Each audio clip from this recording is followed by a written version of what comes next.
same amount of love that he has for Bonnie and Bonnie has for him. It is the cutest thing to see.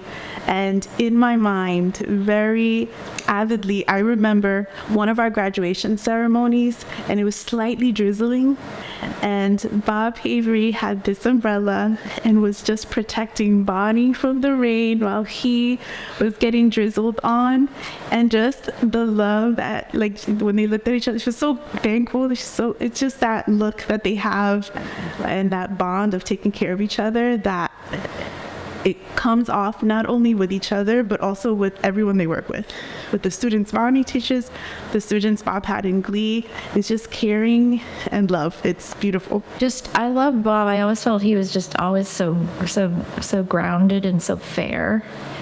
And he wasn't quick to fly off the handle. He wasn't quick to judge. He would really, take things in. And then certainly if he had thoughts, you could have a private conversation and share things. And I think his longevity and the history that he has with this place, which is unlike anybody else that I have known or seen, and that devotion to a place, giving your life to one place and loving it is so much, clearly through your work and the students that you're teaching. His knowledge of the music field and the way he built up and created this phenomenal music program and how it connected us to one another and to the generations. An incredible colleague, and I think an incredible friend. So I joined chamber choir when Jen joined chamber choir because she asked if I would, and of course you say yes when your kid asks you to do something like that.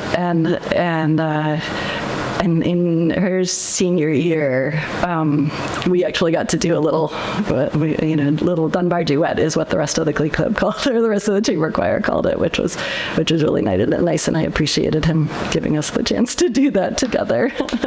Even when you knew something didn't sound good, he would rarely flinch. You could all hear it and be like, oh, and he'd be like, okay, let's try that again. The way that he supports all of his students made them into better singers and into better human beings.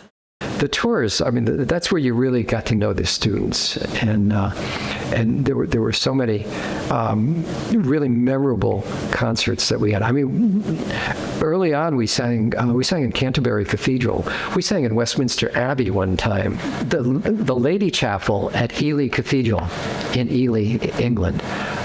It's known as having the best acoustics in the world, and it really, they're fabulous. I mean, you just walk in there and sing, and it sounds glorious. It's extraordinary. And we had been on a tour of Greece, beautiful country, but the singing venues were not good at all.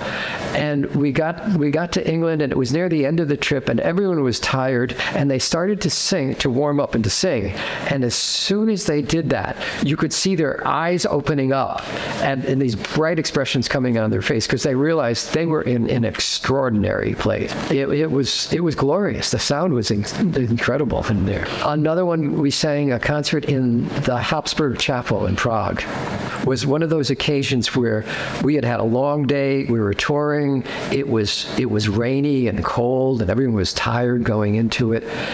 And we got in there and did a little bit of a warm-up and then sang the concert, and the singers were extraordinary. Not just rose to the occasion, but realized the history of the space they were in. It's an incredibly beautiful small chapel. I think we were in Canterbury twice, and on both occasions, they say, oh, well, we should read the prologue. And so the second time, I remember we were in the chapter house at the Canterbury Cathedral, and I may have suggested, how many of you know the prologue? And they go, oh, yeah. Okay, so go ahead and read it. And the students, recited this from memory. Well, you should have seen the look on the face of our guide. I mean, she couldn't quite believe it.